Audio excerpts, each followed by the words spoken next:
Everyone at Crestview Academy thought Amara Blake was just a quiet girl, easy to ignore, easy to target. But Tyler Morgan? He made one mistake the whole school would never forget. Because when he pushed her too far, the quiet girl didn't just fight back, she made history. This is the story of how the school bully laughed and got knocked out live. Before we dive deeper into this shocking story, drop a comment letting us know where you're watching from. And if you're into gripping stories like this one, make sure to hit that subscribe button so you never miss an update. A sea of luxury SUVs and Teslas lines the school's circular drive, idling beneath towering marble columns. Golden sunlight pours through the stained glass crest of Crestview Academy, casting fractured rainbows across the polished stone. But the calm doesn't last, because the girl no one sees coming has just arrived. Her shoes hit the pavement with soft, steady rhythm. No chauffeur opens her door, no designer handbag, no flashy earrings. Just a charcoal hoodie, faded jeans, a worn leather sketchbook tucked under her arm, and a braid long enough to whisper across her back. She looks like nothing, but she's everything they're not ready for. And in less than 48 hours, one of the most powerful families in the country will make a public statement. She's not just our daughter. She's the future we tried to protect from people like him. But right now, she's just the quiet black girl walking into a lion's den. First period bell shrieks through the gleaming corridors. Students scatter in polished shoes and tailored uniforms, their laughter bouncing between marble walls and glinting lockers. Then she walks in. The hallway quiets like someone just lowered the volume of the world. Eyes trail her, not in awe, but confusion. Who is she? Where'd she even come from? Did the scholarship program get rebooted? No one knows her name, but Tyler Morgan is already watching. Leaning against his locker with the smug confidence of someone who's never heard the word no, Tyler adjusts the collar of his varsity jacket. Gold class ring. Rolex, lacrosse MVP. Son of hedge fund royalty, his gaze sharpens as he peels an AirPod from his ear. Looks like someone took a wrong turn into the rich kid zone, he smirks, elbowing his friend. The girl keeps walking, calm, focused, almost floating. Her name is Amara Blake, but no one knows that yet. She clutches her sketchbook tighter, eyes scanning her schedule. Room 2B.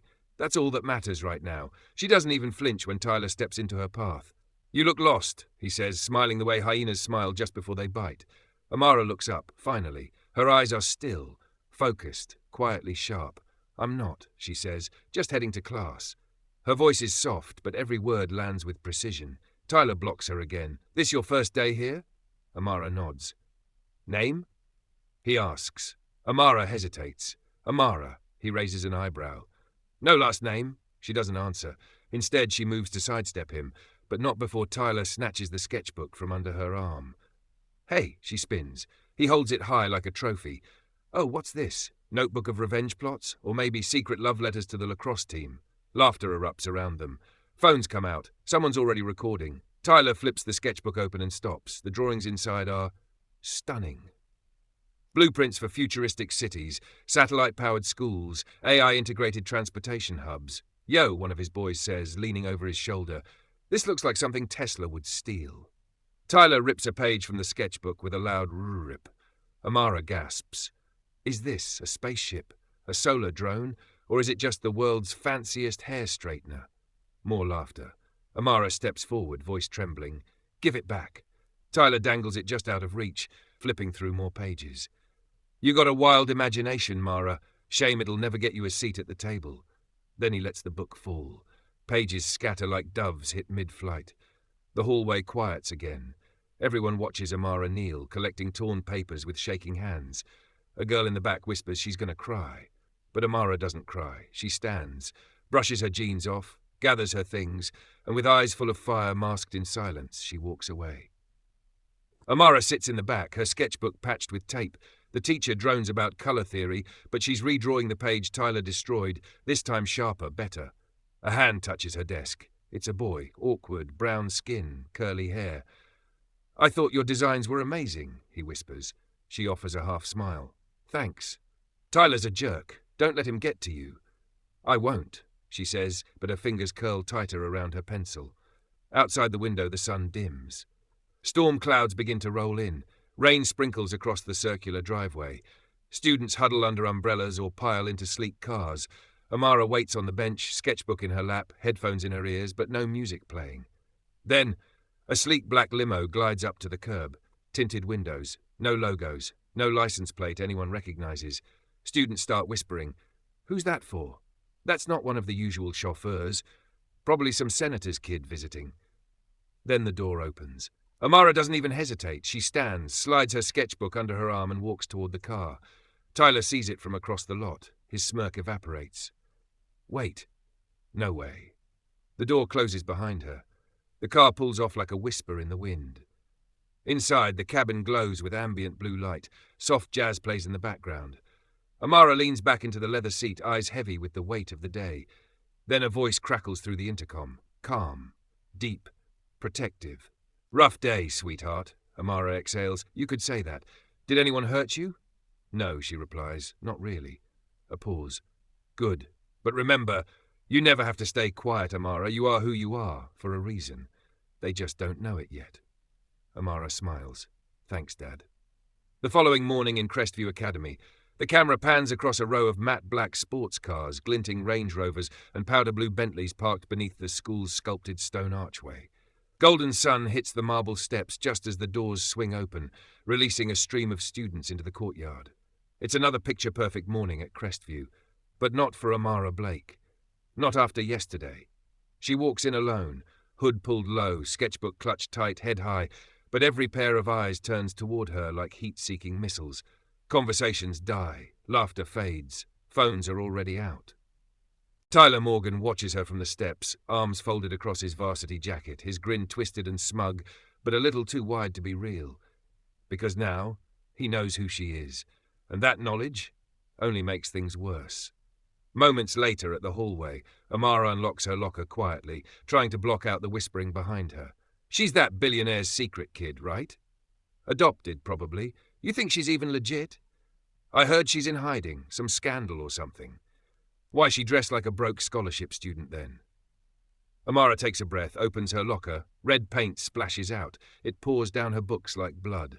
A sticky note inside reads, "Money can't buy class. Go back to the shadows."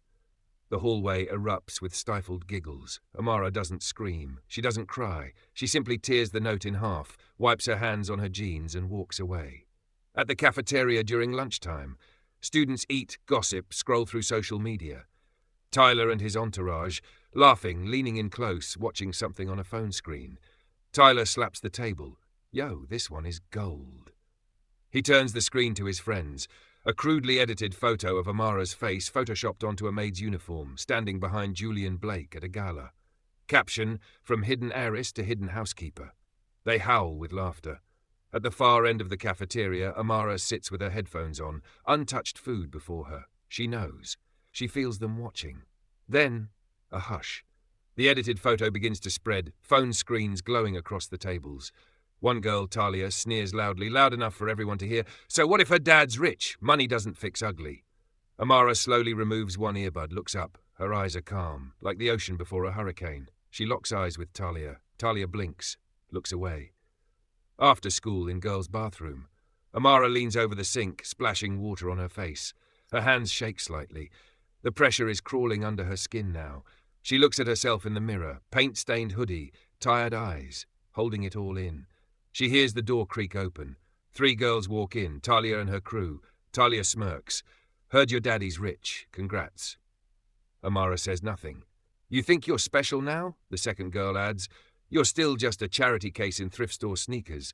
The third girl pulls out her phone. "Smile, Eris." She lifts the phone to Amara's face. Slap. Amara slaps the phone away, not hard but clean. It clatters across the tile floor. Silence. Talia takes a step forward, rage rising. "You want to act tough, huh?" Amara steps back, not in fear but strategy. Her voice low, steady. "I don't need to act anything. You're doing the performance for me." Then she walks past them, without running, without looking back.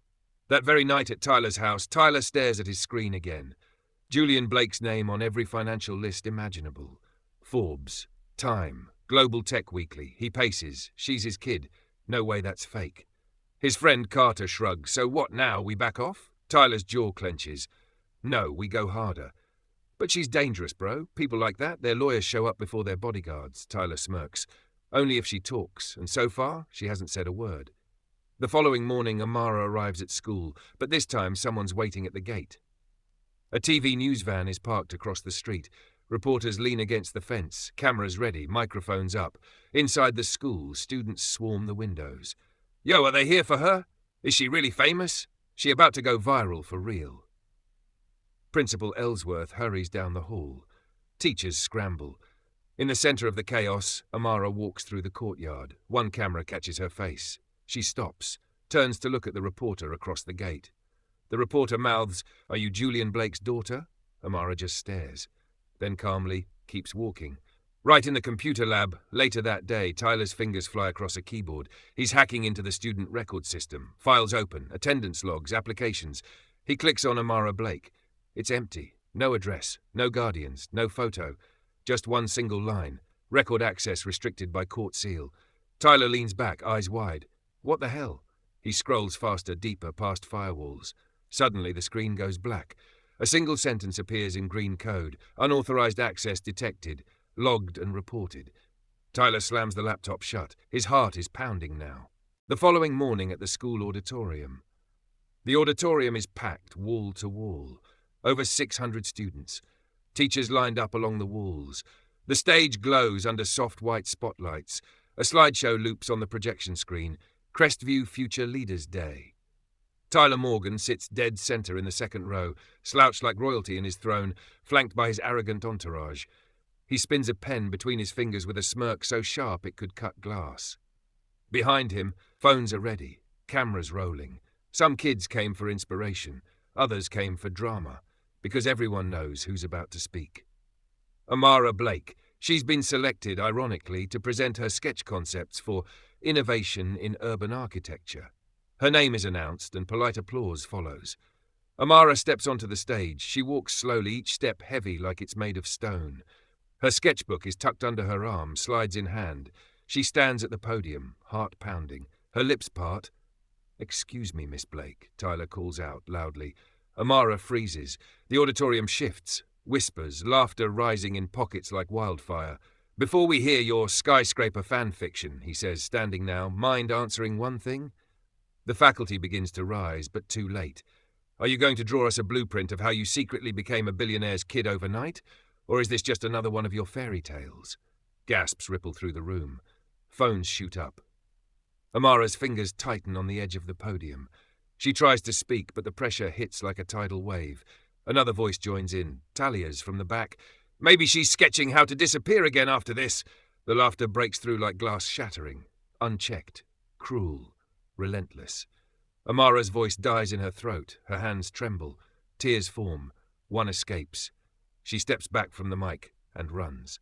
Moments late in the girls' restroom, water gushes from the sink. Amara splashes her face over and over, breathing hard. Her shoulders shake. She grips the porcelain like it's the only thing holding her together. In the mirror, her reflection stares back, broken but still standing. Behind her, the bathroom door creaks open. She whirls around, ready to defend herself. But it's just Bryce, the quiet boy who believed in her sketches. He holds out her sketchbook, which she dropped backstage. "They're uploading the video already," he says gently. "It's getting views." Amara swallows hard. "They won't stop," she whispers. Bryce lowers his voice. "Then maybe it's time you stop hiding from them." After school behind the library. It's quiet here. Ivy crawls up the old brick walls. Students rarely come this way. Amara leans against the wall, still shaken but breathing slower now. The shadows fall across her face like cracked glass. She hears footsteps. Tyler. He turns the corner, still cocky, chewing gum, hands in pockets. "I figured you'd come sulk back here," he says. "Didn't mean to make you cry that much." Amara looks up. Her eyes are wet, but not broken. "What is it about me that scares you so much?" she says quietly. Tyler freezes. "I'm not scared of you," he scoffs. "No?" She steps forward. "Then why do you keep trying so hard to humiliate someone who's never laid a hand on you? Why are you so desperate to make me smaller, just so you can feel taller?" He says nothing. Amara walks around him, slow. "Steady. You think being loud makes you powerful," she continues, "but all it really does is show how empty you are inside." Tyler clenches his jaw, but something in his posture shifts. She faces him again. You humiliated me in front of 600 people today. For what? To impress people who would sell you out the moment you lose your spotlight. A pause. The wind picks up. You've got influence, Tyler, she says, but instead of using it to lift people, you throw stones, and one day the wrong person is going to throw them back. He laughs, but it's hollow now. You think this is some after-school special? You think a speech changes anything? She doesn't flinch. No, she says, but maybe you do. For a moment, he stares at her, just a beat too long. Regret flickers, then is buried beneath ego. Whatever, he shrugs, backing up. I'm still the one they follow. Then lead them somewhere worth going, Amara replies. In the evening, at the school hallway. The halls are mostly empty now. A few students scroll on their phones. Suddenly, gasps. One girl points to the screen. Hey, isn't this the assembly clip? Look. The video has gone viral, but not for the reason Tyler hoped. The top comment reads, she stood there with grace. He stood there with ego. Another. Imagine bullying someone with more class in her pinky than in your entire bloodline. The numbers tick up. Tyler sees it too on his own phone. He swipes through thousands of comments. A still frame of Amara's tearful face fills the screen. Underneath, a new caption, the moment they laughed, but she didn't break. Later that night at home, Amara sits at her desk, her sketchbook open again. Drawing, not hiding. Her hand moves quickly, sketching a new structure, one with protective walls and open skylights, a design for something safe and strong. Then her phone vibrates. A text from an unknown number. You made him flinch. Not bad. She stares. Below the message, a blurry photo of her from behind, taken just 10 minutes ago, from outside her window. Early morning at Crestview Academy courtyard. The courtyard buzzes like a hive before morning assembly. Groups of students stand in loose circles, murmuring. The tension is thick. The sky is grey, wind picking up as if even nature knows something's coming. Amara Blake walks in, alone. But this time, she's not invisible. Heads turn. Eyes follow her.